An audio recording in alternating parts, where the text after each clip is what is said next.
Guys, it's Mega Wednesday, and we are hopping into a band that I have really fallen in love with because of discovering them on this channel. John McLaughlin, as a guitar player, has just really continuously wowed me in his work with Mahavishnu Orchestra, in his work with Miles Davis. And I just want to continue to dig into him. I think that there is such an interesting dynamic to him as a person, being such a soft-spoken, kind, pleasant, like gentle man who plays a guitar that is anything but kind and gentle, but he kind of does it with just this unassuming, like and it's so unassuming because he's so kind of quiet and soft. Like the way he carries himself is just very dignified, I think. But he assembles one of the greatest casts ever. I mean, Rick Laird on bass, Billy Cobham on drums. Which, golly, if you did not listen to their the Intermounting Flame with me, you have no idea what you're missing, but you'll see what we're talking about. Guys, you have to let me know. Have you heard this album before? Have you heard of Mahavishnu Orchestra before? And as because a lot of people's first impression of me that came from Mahavishnu Orchestra heard me saying something pretty ignorant when I watched Noonward Race about how he looked like he was on psychedelics. And I just, again, I want to make it clear that this is, an accumulation of sober dudes making music for the love of music. And, the story is actually pretty cool. So anyways, I appreciate you guys sharing it with me and helping me become educated about music. I think that's part of the fun of the discovery, is just getting to learn about it with chat through live chat in the comments. But guys, again, let me know. Have you heard this album before, or are you raw dogging a very first listen with me? And if you do know it, how do you think it compares to you versus Intermounting Flame? I'm interested. Guys, I'm going to hit the play button. Before I do, it's very important to me that you know that you are awesome, that you are valuable, that you are important, that you matter, that you are deserving of love, and that I am abundantly grateful for even a moment of your time. If you like what you see, feel free to hit the like and the subscribe button. It goes a long way to help me out. If you really like what you see, leave a comment. I would love to hear from you, or join us on Twitch. I stream every Monday, Tuesday, and Wednesday at 8:30 p.m. Arizona time. These people over here are the best people. Come hang out with us. Come discover music with us. I know I speak for all of us when I say we would love to have you by. And by the way, today is not 8:30 p.m. Arizona time. Today is the every other Wednesday. Which means I start streaming at like 10:30 and just kind of go until I can't anymore. Or, whenever I feel like being done. But guys, without further ado, Mahavishnu Orchestra, Birds of Fire. This was my selection for Jazz Month, for the guitar feature of jazz and fusion. The guitar and fusion feature. This was my pick, my contribution to that particular tour. Here we go. Birds of Fire. The title track.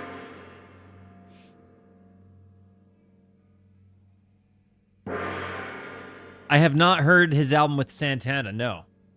I'm going to. Shout out to Billy.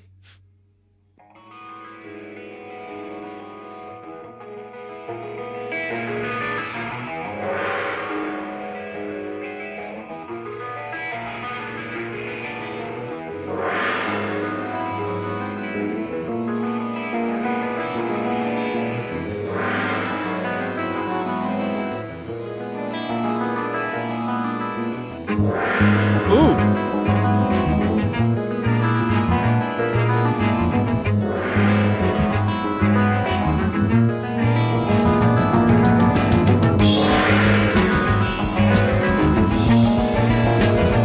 The drums!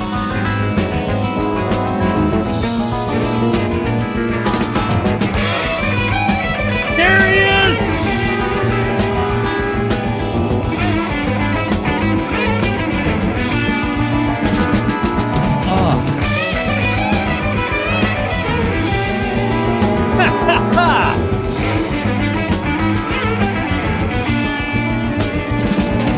the violin behind it. Hang on, I want to double check who plays the violin. Jerry Goodman. W's for Jerry. The fact that they play so well together is also. I'm actually just going to leave the credits up, so because it's a jazz album, I don't anticipate we run into. I don't anticipate we run into the lyrics.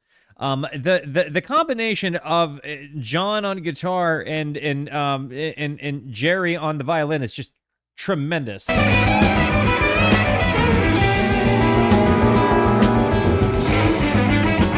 Also, I'm correct in saying this is Jan Kammer, right?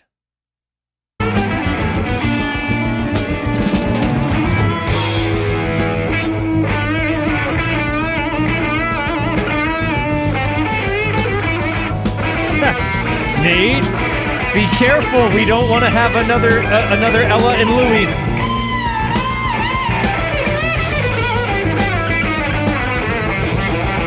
Hang on.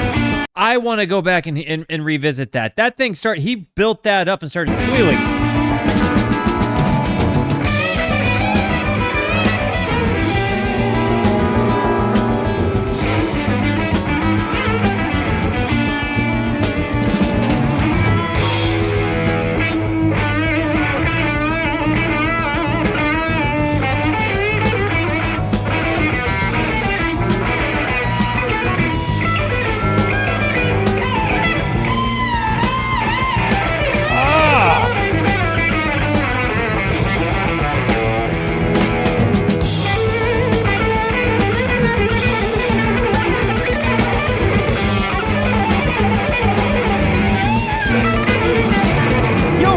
Thank you for the sub!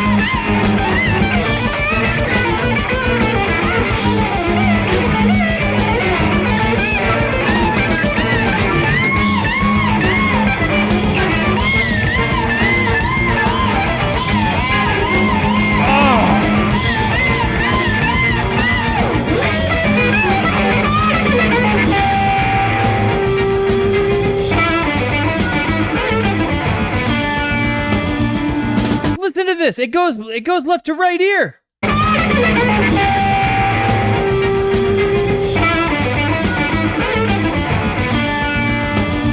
Oh, wow.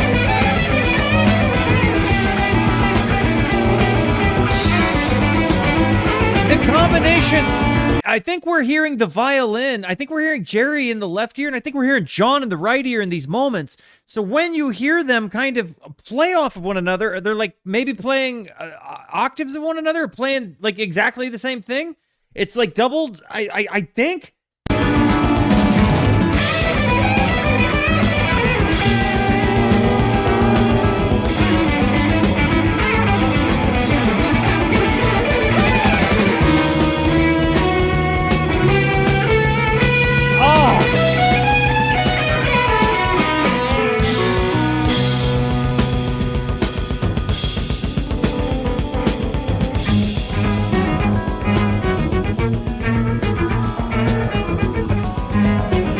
I'm so thrilled right now. What's up? Your head is reeling.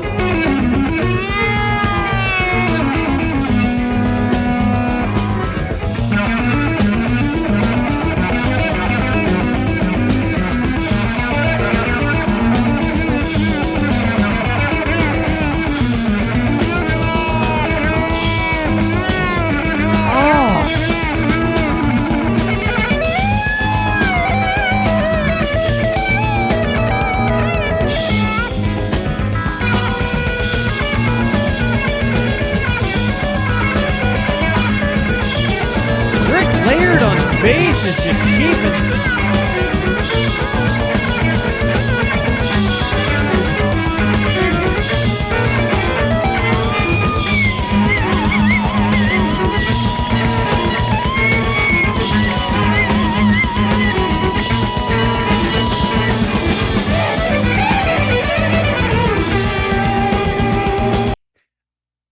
I've got to say, there are so many things to point out, but I think that's kind of the nature of jazz. There is a beautiful chaos, and some of the foundational structurings to this, like how locked in the bass and Rick and Billy are. When you hear the bass, have such pronounced walk movements, but then moves with everybody else. And then how well Jerry and John seem to be playing off of one another with the violin and with the guitar. And then you've got the keys creating this atmosphere in the back.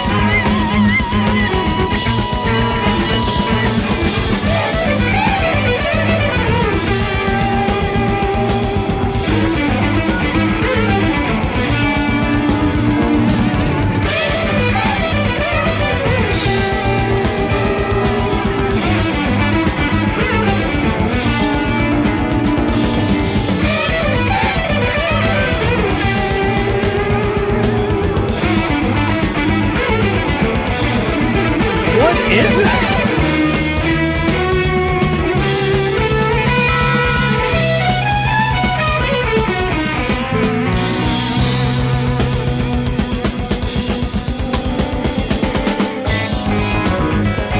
I agree with your take there, Tara.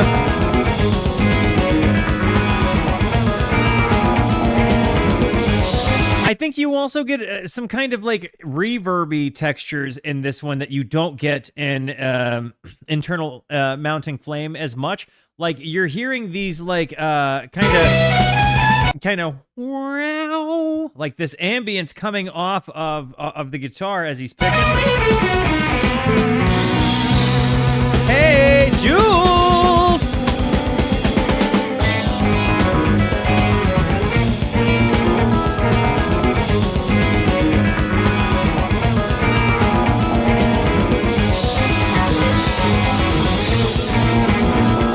The drums are lovely here. Those crashes.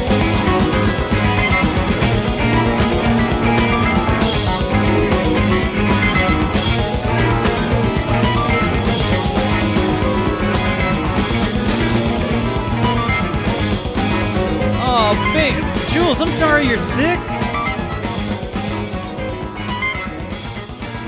Throw some GWSs, throw some Godween Satans in the chat for the homie Jules. I'm sorry you're sick. That sucks. This song was really good though. Even though you're sick, I know one has nothing to do with the other, but it feels appropriate to say. That was a great first impression of this. Oh my gosh. I like that on my chat because of Ween. Instead of saying get well soon, we say Godween Satan. Wow. Wow. I love my life. Like, that's pretty cool.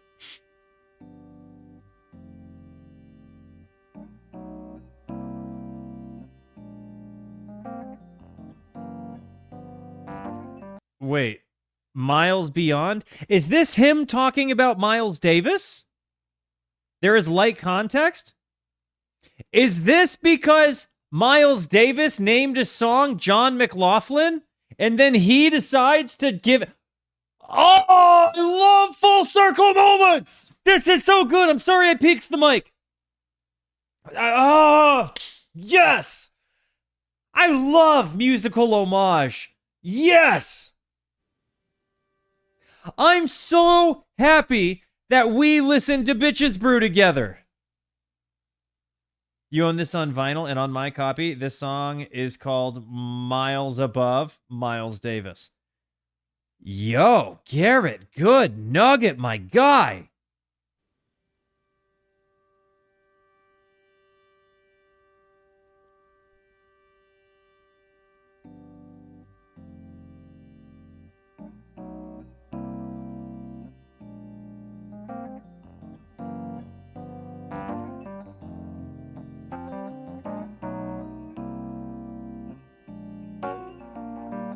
Definitely a more soulful intro than I've heard of their other music.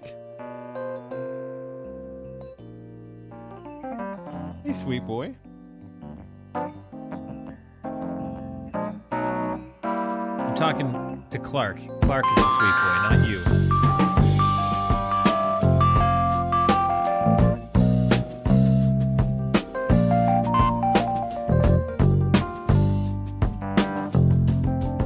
Okay, shout out to Garrett Cartoonist. Thank you. The following poem is by Sri Chinmoy, is printed on the back of Birds of Fire.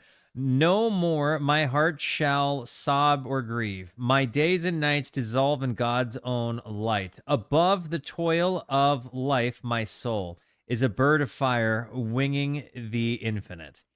I have known the one and his secret play, and passed beyond the sea of ignorance dream. In tune with him, I sport and sing. I own the golden eye of the supreme. Drunk deep of immortality, I am the root and boughs of a teeming vast. My form I have known and realized. The supreme and I are one. All we outlast. Sri Chinmoy was a religious leader who gave John McLaughlin the name Mahavishnu. Good on you, Garrett. That was fantastic.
It's so, like, the chemistry that they have together to play those parts so tight to where there are some moments where I genuinely have a hard time distinguishing which side I think is violin and guitar at that moment. This bit has some classic prog, yeah, a little bit, but it's also very much like, I see where the term fusion becomes so necessary in the definition of jazz in this context. Because I don't know, I haven't really experienced too many jazz drummers that are like, that were, revolutionary. I know that they're out there. I just haven't personally invested, or been pointed in the direction quite yet, or jumped into the pool of jazz drummers, right? But Billy Cobham, Bill Bruford, another, there's these, they, I think, are very, very, very different, but I think that they kind of do big, scenic, transitionary pieces, the way they fly all over the place. I don't know. I think Bill Bruford and Billy Cobham really remind me of one another, even if they're kind of coming from different backgrounds.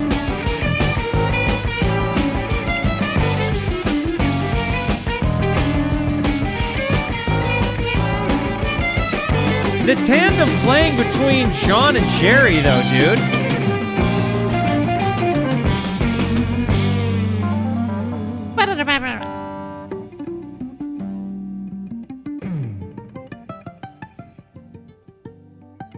Is he picking his violin?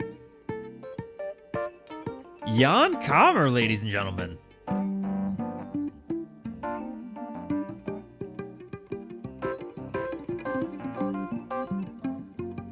Pizzicato. That's what it's called. Thank you. I'm gonna bring it back just so I can...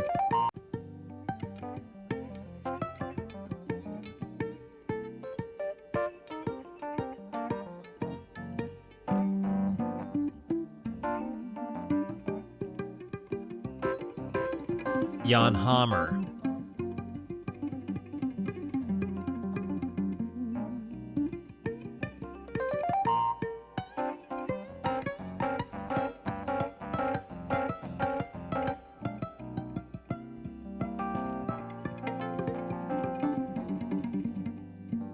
It is panned hard left.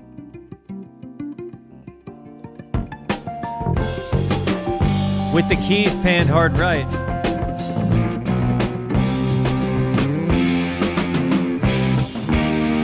He did the Miami Vice theme?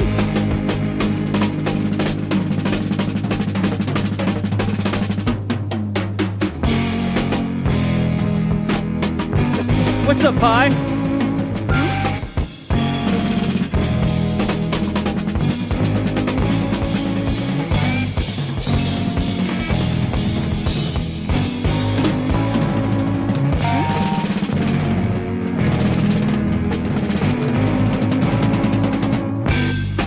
Dude!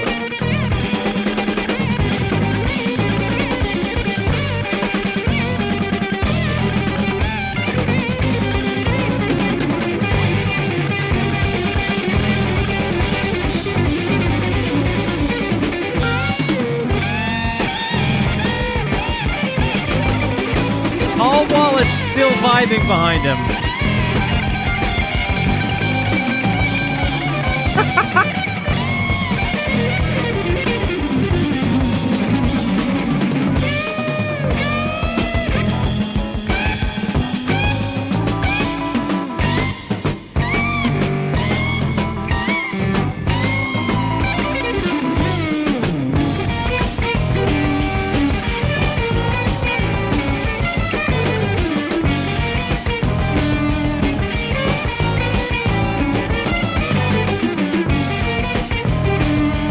And it just goes in?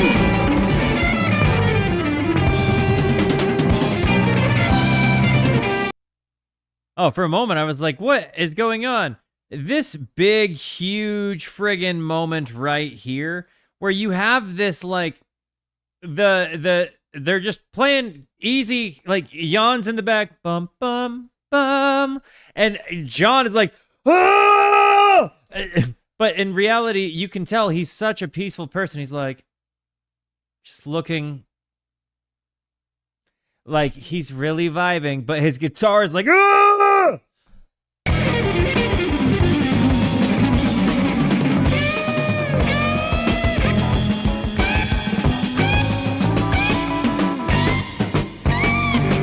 Mel would like this.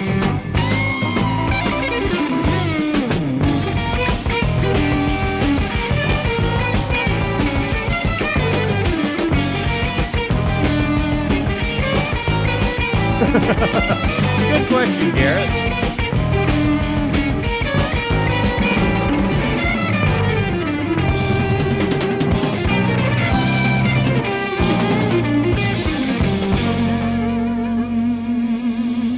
I gotta tell you, this is about the easiest thing in the world to digest after listening to a John Zorn album. This is just immaculate. This is so, so lovely. That Miles Beyond, what an homage, huh? What a good, and to see the mutual respect for one another, I think is just beautiful. Like, that's really such a cool thing. Next one is Celestial Terrestrial Commuters. As one does.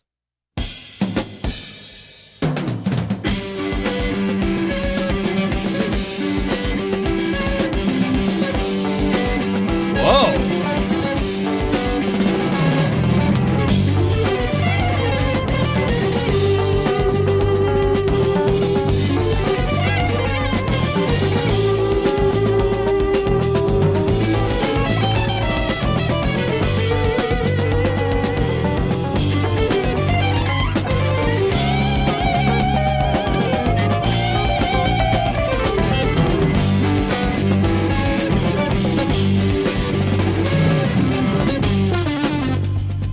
Whoa! Yawn!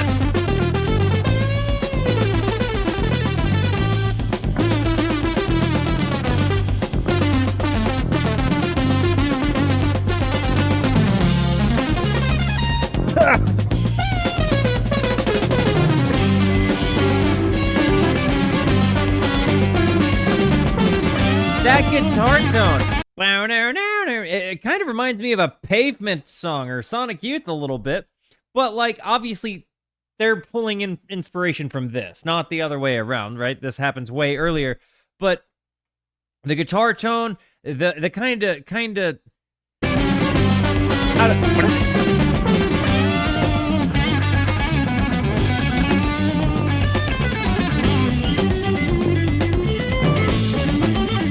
and the trading between John and Jerry.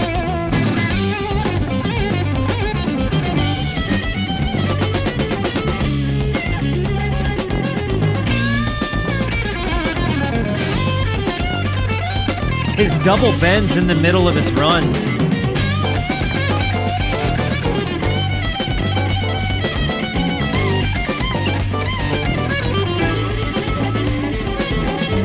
Are they?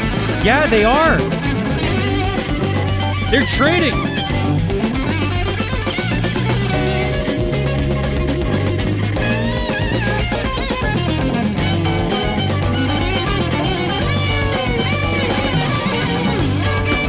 Bro.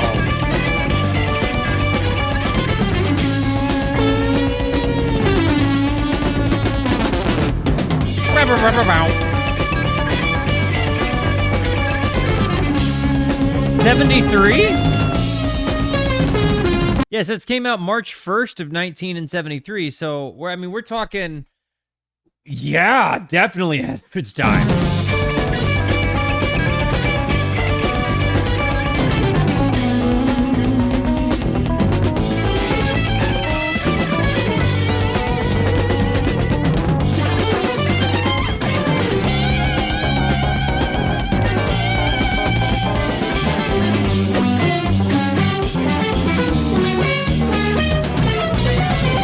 Everybody.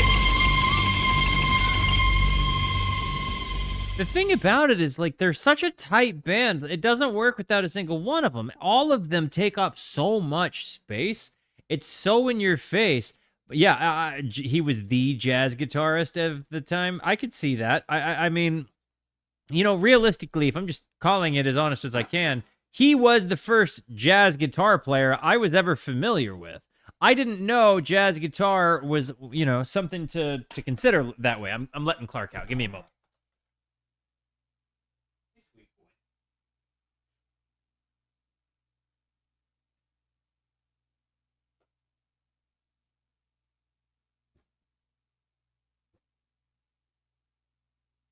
All right. Yeah, already just not disappointing. This is exactly what I'd hoped for. It's you see their dynamics. I think as I've continuously dug deeper into jazz, I've gained a bit more of an appreciation for what it is I'm hearing, how they trade, how everybody in the band is immediately and desperately necessary to what is happening at the time. But then they're all listening to each other, but they're all latching on to different things. And there is this big kind of line in the sand where some of it's composed and structured and some of it is improv in the moment.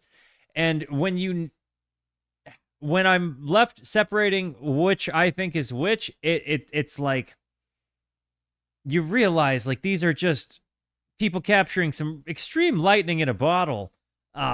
Really magical moments of music happening, and it only made possible because every single one of them is a virtuosic player of their instrument and willing to listen and kind of lay foundational work for other people. I think that they're all willing to and wanting their other bandmates to shine, that it presents itself really well. And when somebody takes a lead, everybody in the band locks into being like support for that role. It's so cool how they do it.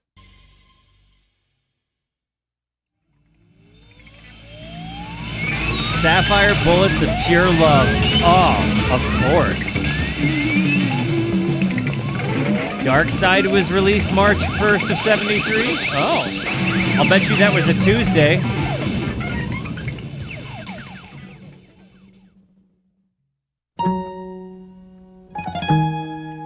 Oh, crap.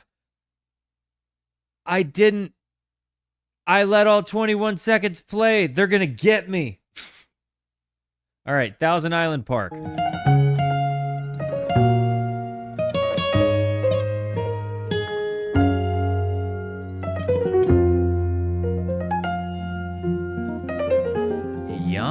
Go, brother. Am I getting John on acoustic?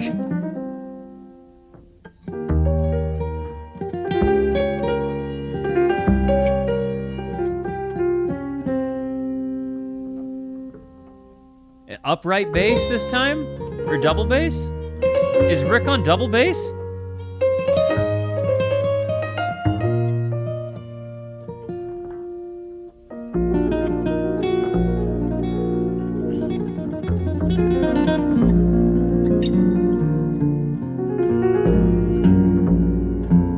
This is amazing. There was an acoustic track on the first album as well.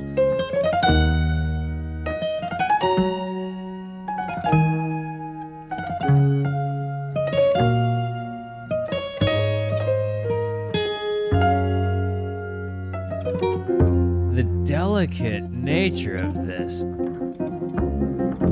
Oh. The transitioning.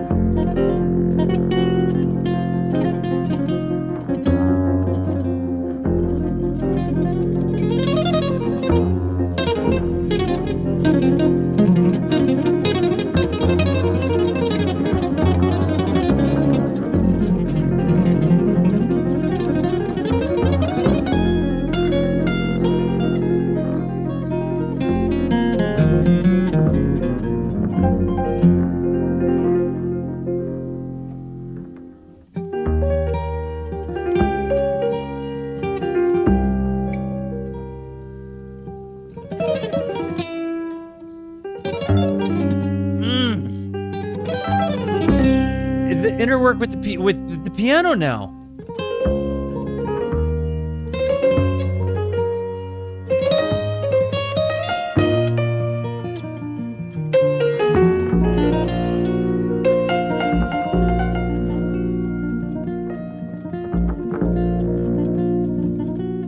Now it's a real bass. Well, maybe not.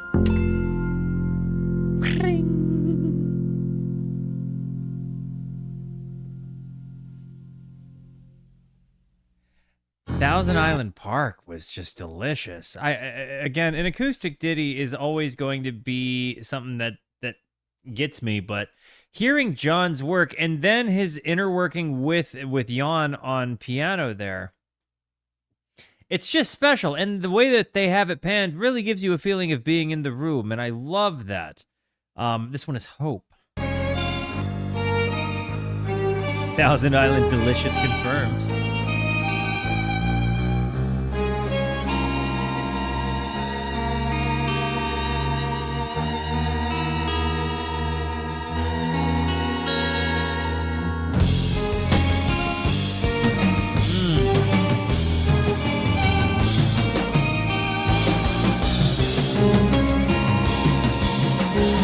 Sound of climbing into heaven.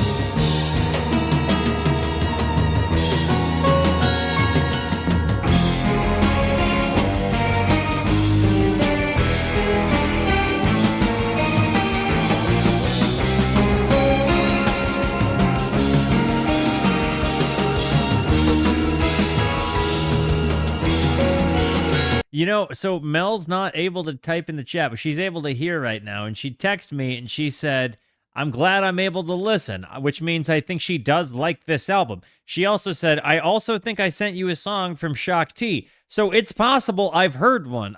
We'll have to go back and look, but it's very possible.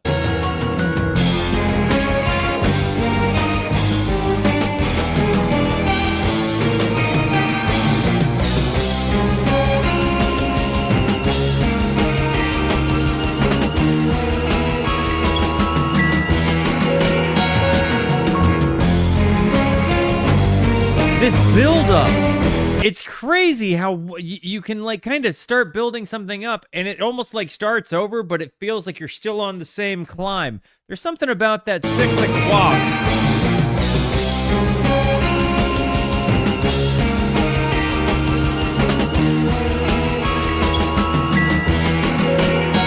The stereo panic.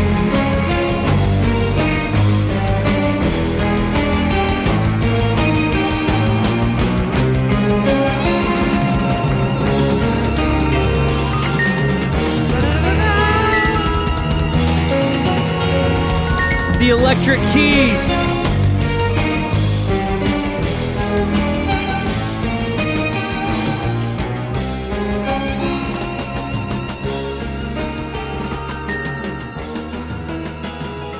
I've really enjoyed this, and I don't know what it is. It's probably because of Mr. Rogers, but the electric key, like the electric piano, is always going to ring something like that that's just so pure and loving in my soul.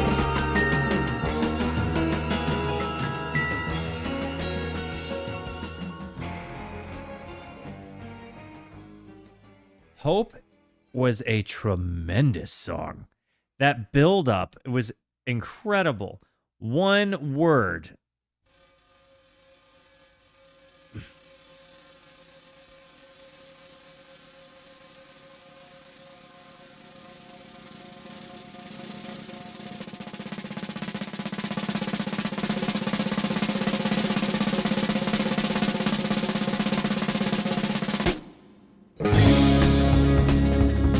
Hey, Billy Cobham, ladies and gentlemen, let's go.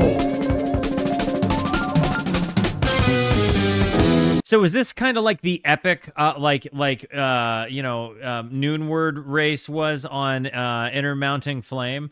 Because I would say that was probably like their, I would say Noonward race was kind of their, that or Dance of Maya, I don't know. But I would think, well, actually, I listened to that one on Spotify. I got to download this one.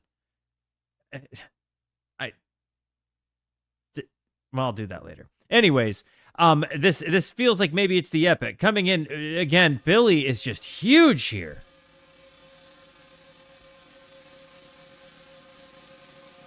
I did react to it, yes. And it happened because of Noonward Race. I've grown a lot as a person.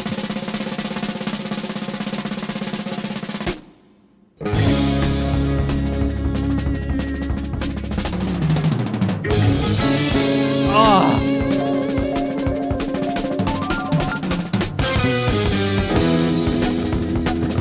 Maybe it's recency bias, but this album is just hitting me in the best way. I think I do. Noonward Race is maybe my favorite, but I think I like this album in general better.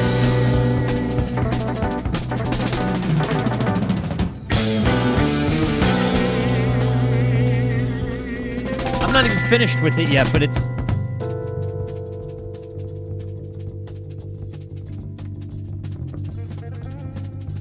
Get it, Rick.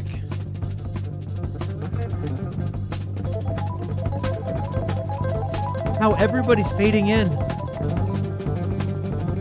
and dropping out.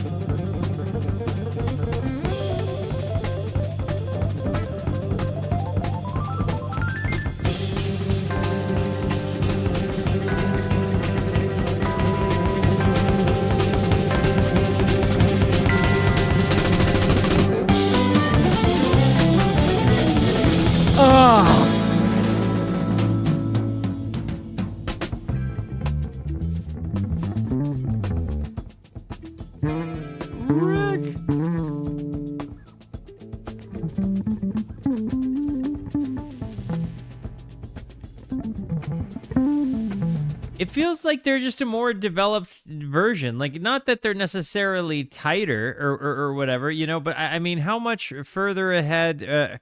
When was... This is the album after, right?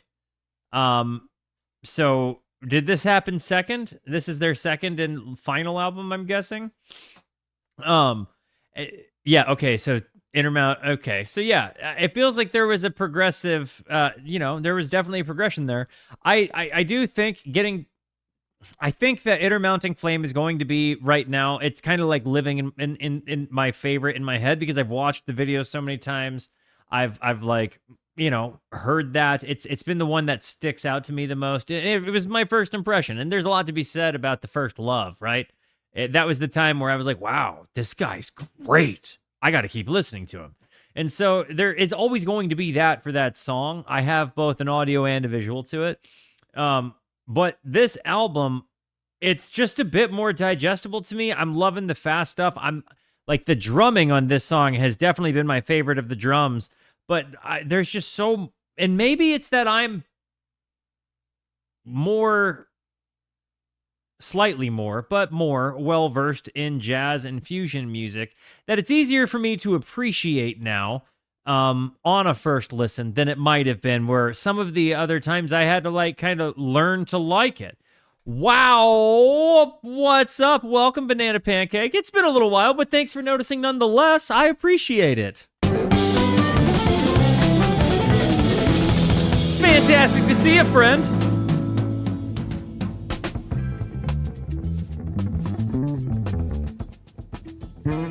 This bass is just vibrating the tuning fork in my loins.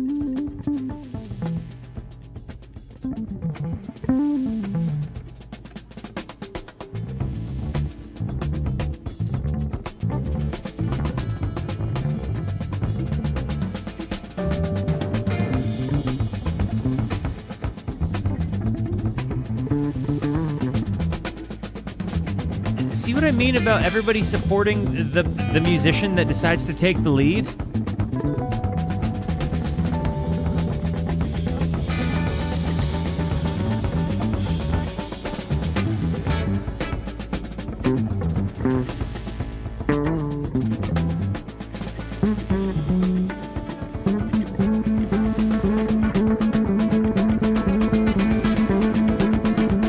This build-up.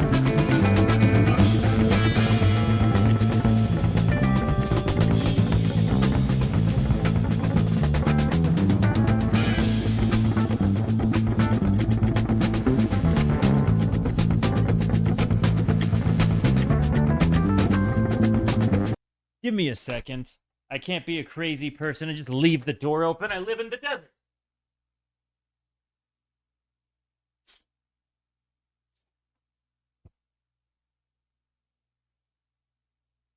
Okay.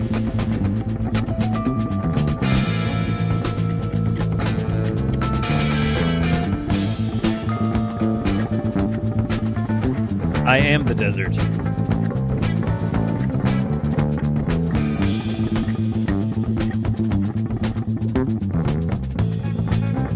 This has been the tastiest bass of the whole album. It's got a funk vibe to it as well that I'm really enjoying, that I feel like didn't hit as hard in the previous album.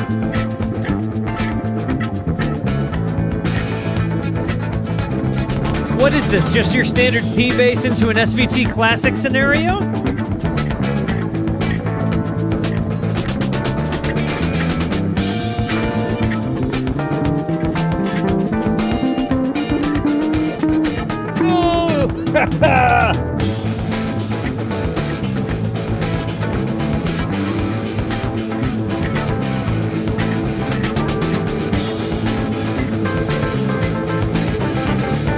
When you have John McLaughlin taking rhythm guitar, you know things are going nuts.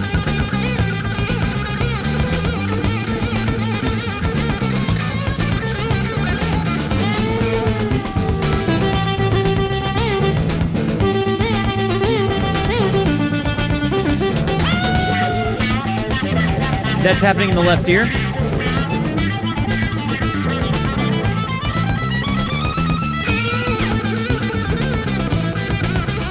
John and Jerry are trading again.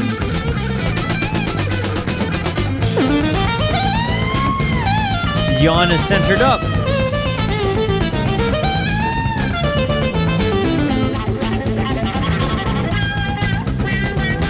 Does he have like a wah pedal on his violin or something?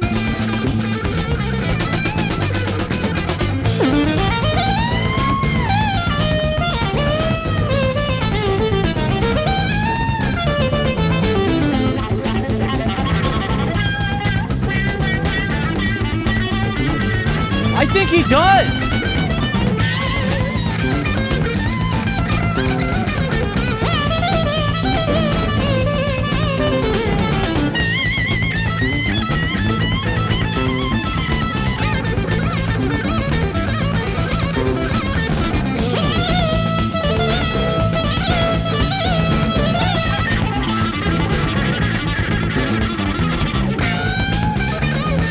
They're trading. It's three guys trading. And just so you can hear the three guys trading, you have John in the right ear playing the electric guitar. Then you've got Jan, whose tone is centered up, which it happens in both ears, but sounds like it's dead center. Then you have Jerry in the left ear with the violin, which I'm pretty sure is running through a wah pedal.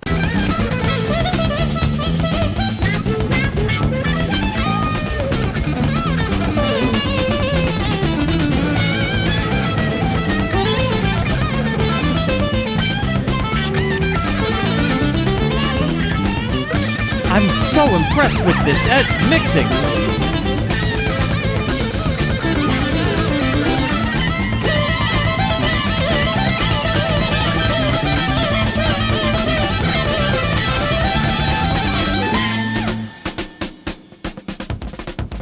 That might have been the moment of Mahavishnu Orchestra for me, guys.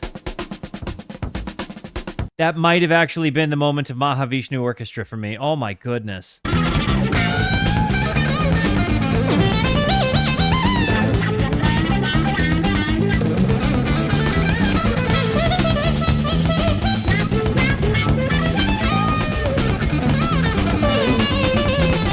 Listen to the brick on bass behind it.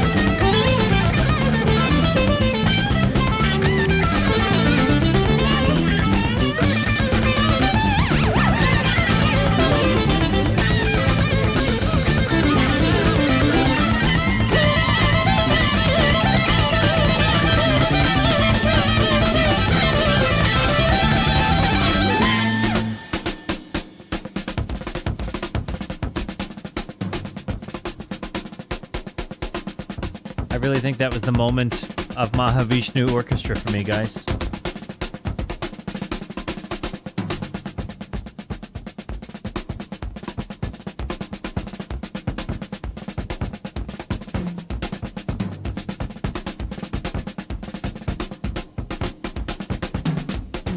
Billy Cobham, ladies and gentlemen.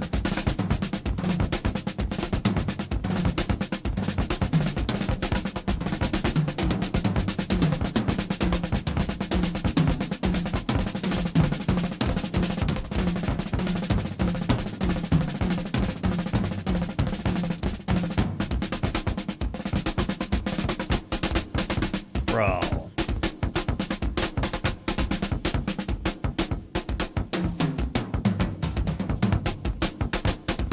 I think that this is a song of Mahavishnu Orchestra for me, guys. I hope there's a video of them doing this live. Miles Beyond was also probably my favorite until this one.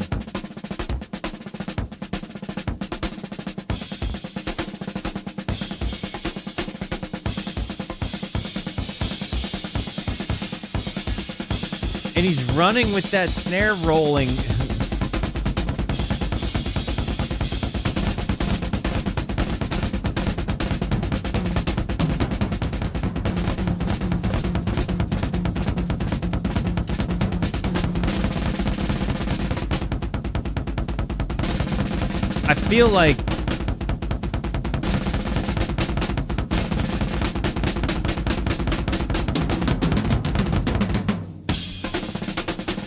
I feel like John Bonham probably listened to this and got some ideas. I really think that, I don't know who informed the other. Maybe they were mutual fans of one another's works, but I feel like Bonham definitely hears this. Especially, or maybe, you know, I think, honestly, the work I'm thinking of is like from 68. How many more times? The live How Many More Times that you can find on YouTube of Led Zeppelin. I'm pretty sure it was 68, but this drumming reminds me of that moment. So maybe that they were just contemporaries of one another that were mutual fans. I don't know.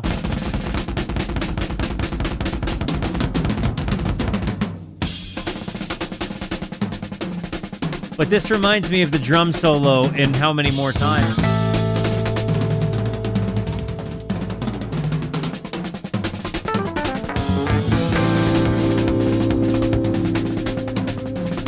Let's also be clear that there is just not comparing Bonham and Cobham, right? Like, they do different things.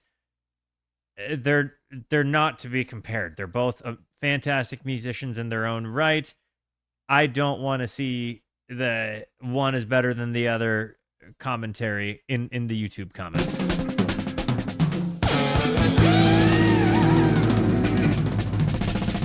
I think that's a very good way to put it, though, El Jefe.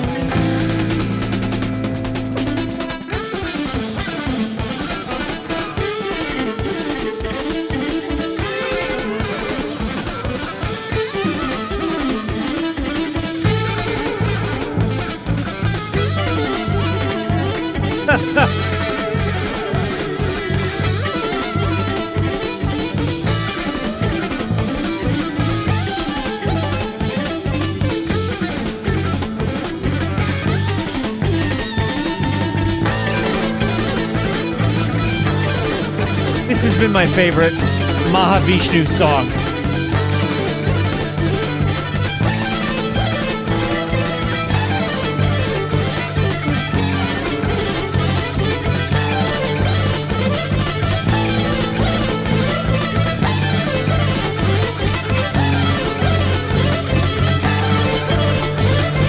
Them playing off of each other.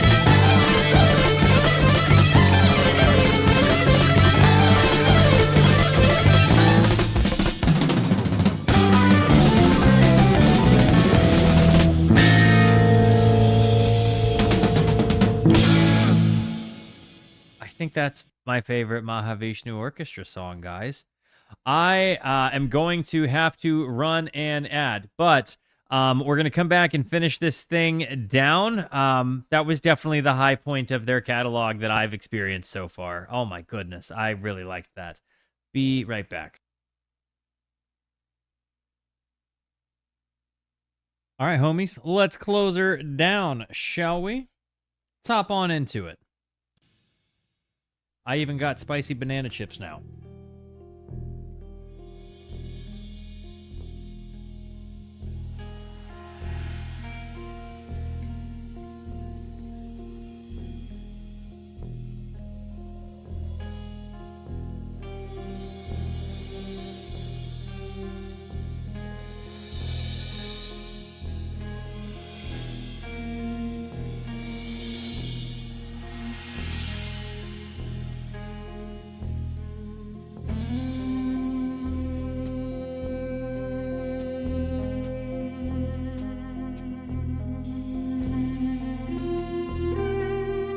Their use of atmosphere on this album is amazing.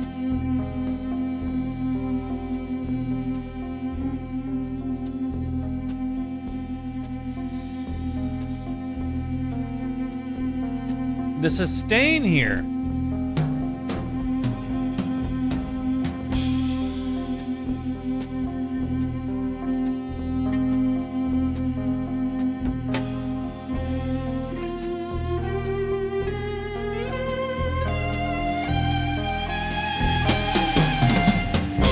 Yes!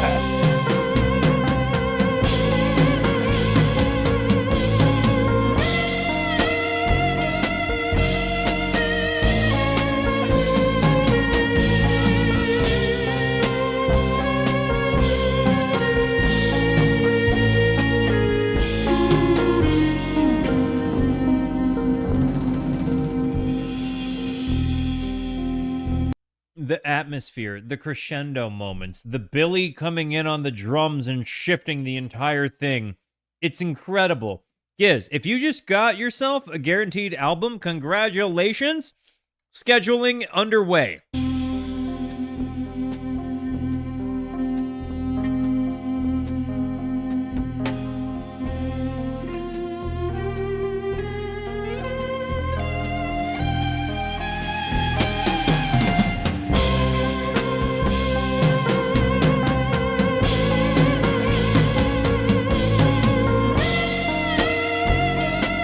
double bends.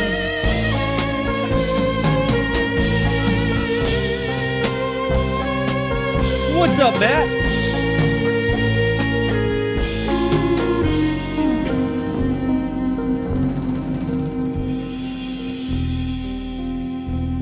Again, those crescendos and fade outs into him just kind of taking you into a new scene with this sustained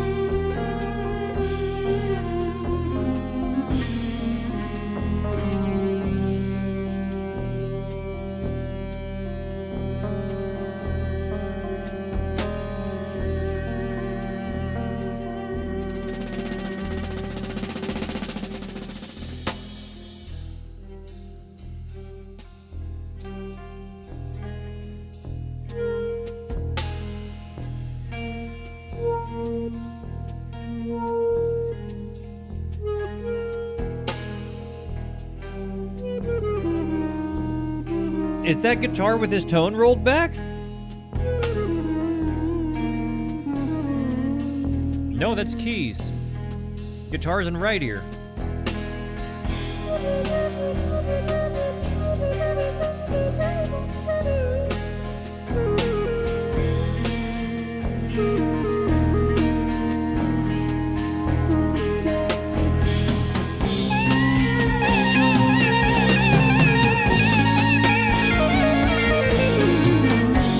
Bro.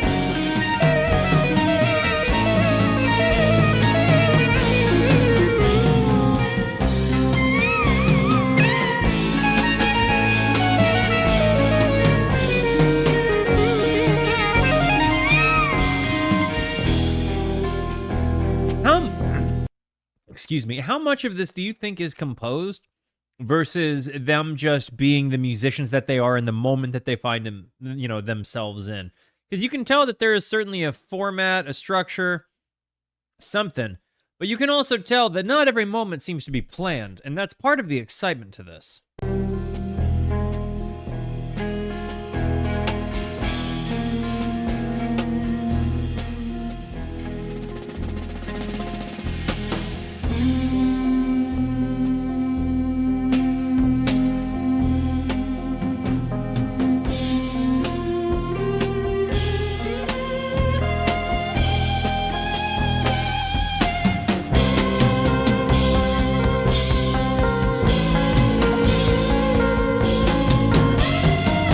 Double bends and how well the violin matches that tone.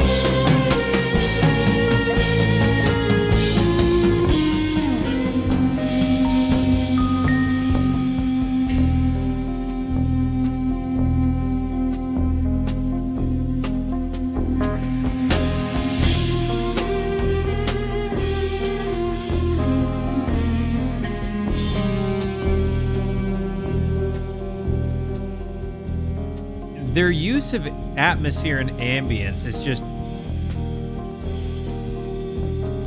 80 to 90% composed. McLaughlin inherited the meticulousness of Miles. Okay.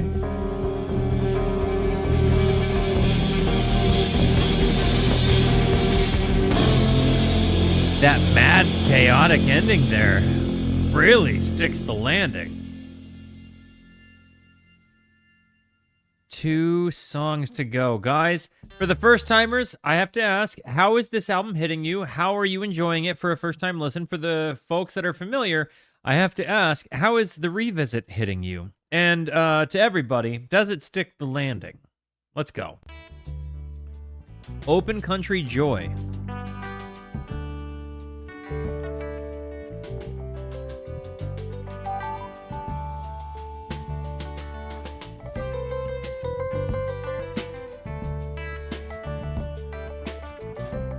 Sounds the least jazzy that we've heard the whole album. Sounds very rock and roll. With fiddle.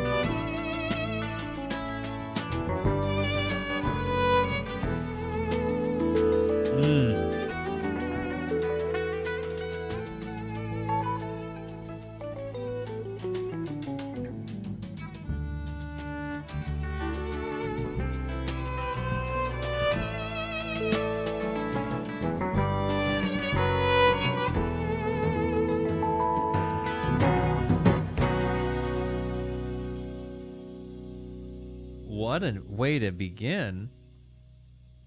But we're totally changing scenes, huh?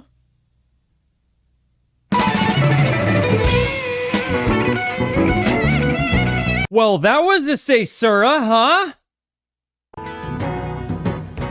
You drop to a complete nothing, a true caesura. Everybody drops for dramatic pause.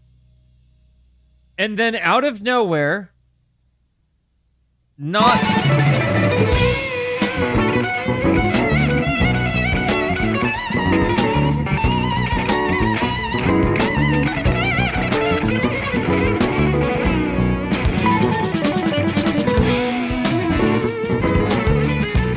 This is so perfect.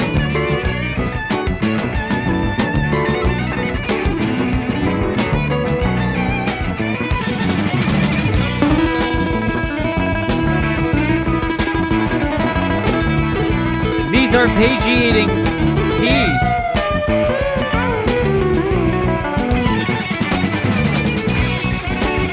Ah.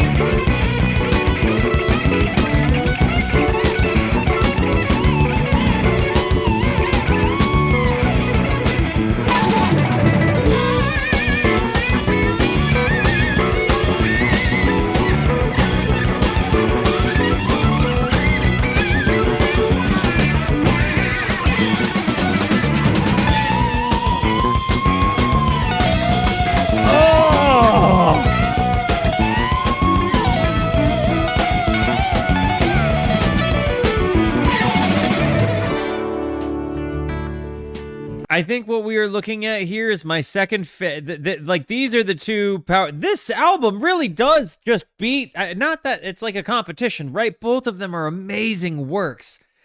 Mahavishnu is just such an impressive group between these two albums, but man, it's maybe recency bias has something to do with it, but I think this album is just hitting me in a whole lot closer a spot to digestible and like listen anytime I want to. This is so nice.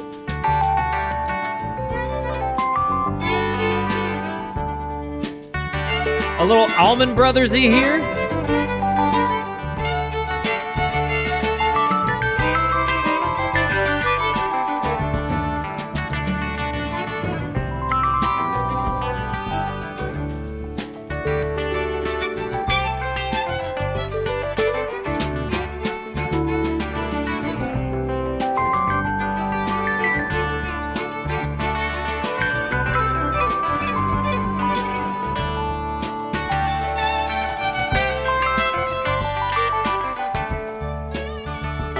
Good stuff.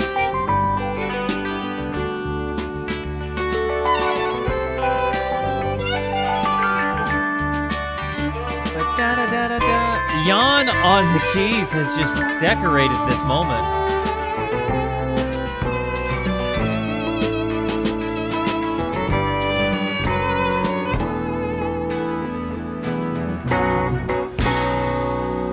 That song was, yeah, Purple Sky. Yeah, no, not quite Blue Sky, but Purple Sky. I'll allow it. Man, that was great. Closing down the album, Does It Stick the Landing? This is already, again, before we even hear the last song, this has been my favorite Mahavishnu record so far.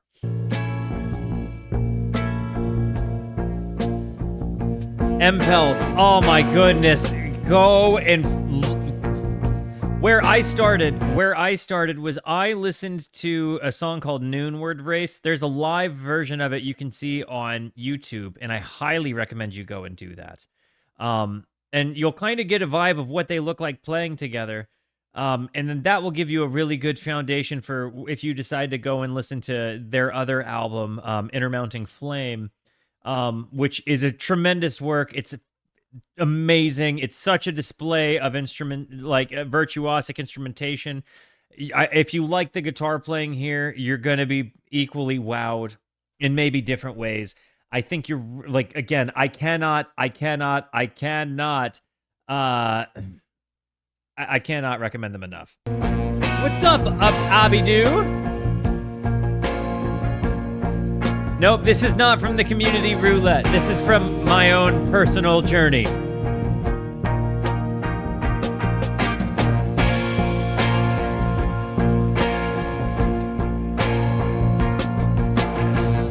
This is from Jazz June, actually, Getting Made Up.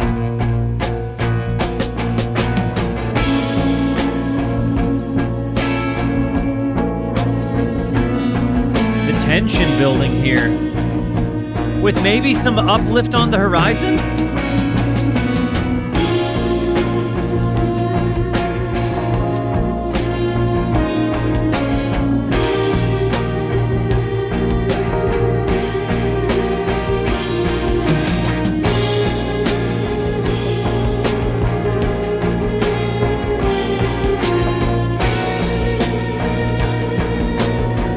You ever want to look at the pie? Exclamation point pie.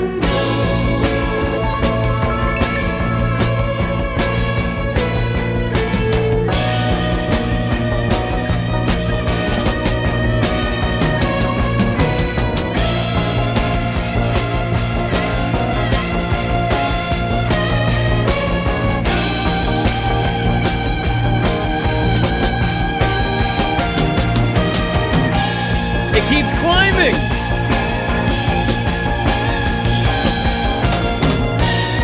Kind of like hope.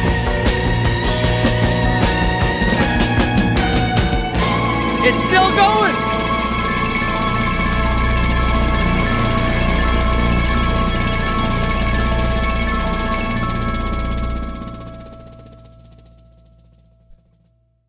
Terrific. Absolutely terrific. I think Birds of Fire is my favorite Mahavishnu Orchestra album. Recency bias and all taken into consideration, I really think that is the case. I also think since I've discovered Mahavishnu Orchestra, grown as a person, learned about the artists, familiarized myself better with the genre and subgenres that sort of inform these things, and not in any vast, expansive way, but just more than I had when I discovered them. Not to mention Birds mentioned, right? Like my whole thing is asking people to consider the Birds. So yeah, Birds bias. It probably is what it is. Guys, thank you for being here with me on this one. This was a beautiful, wonderful listen. This was an absolute like great hang sesh over a great album. Guys, I love you. Thank you for being here. Thank you so much for the positivity that you show both to me and to one another. Continue to be the best. And until I see you next, be introspective and consider the Birds. Goodbye.